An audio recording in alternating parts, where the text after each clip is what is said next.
Begum fair and square Pakistani بھائیوں کو warning دینی تھی، تنبیہ کرنی تھی کہ رمضان شریف کا مہینہ ہے، ایک بات کی ذرا احتیاط کریں کہ سڑک پر روزہ کھولنے سڑک پر اگر روزہ کھولنے کی کوشش کریں گے تو آپ کی فوری موت ہو سکتی ہے، انسٹنٹ ڈیتھ ہو سکتی ہے،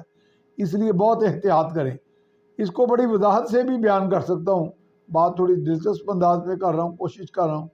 کہ جگت کے ذریعے بات سمجھا دی جائے کہ ہمارے بھائی جو ماشاءاللہ جب روزہ کھلنے والا ہوتا ہے تو جس سپیڈ سے میرا سپر سونک سپیڈ سے، دنیا میں ایسا کوئی جیٹ طیارہ ایجاد نہیں ہوا جس سپیڈ سے ہم افطاری کرنے بھاگ دوڑ کرتے ہیں سڑک پہ، اور بس نہیں چلتا تو اگر پتہ چل جائے کہ 1-2 منٹ رہ گئے ہیں روزہ کھلنے میں تو میرا حال اس وقت کوئی 10-15-20 ہزار کلومیٹر کی سپیڈ پہ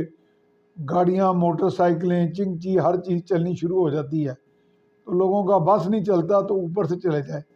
تو اس لیے روزہ جو ہے سڑک پہ کھولنے سے پوری احتیاط کریں، انسٹنٹ ڈیتھ، فوری موت واقع ہو سکتی ہے، اس لیے روزہ کھولنے کا وقت سے پہلے ہی بھاگ جائیں کام سے تو سب سے بہتر ہے۔ دوسرا اس سے ملتا جلتا یہی ہے کہ امرتسر ٹی وی سے ایک پروگرام چلتا تھا،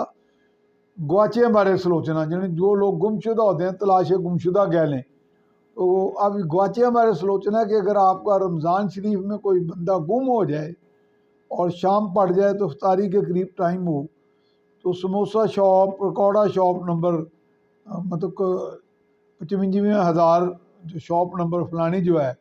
وہاں جا کے دیکھیں گے کہیں نہ کسی شاپ سے مل جائے گا۔ یہ شاپس کا کوئی میرا خیال ہے کوئی سیٹلائٹ کے ذریعے کہ مانیٹرنگ کا نظام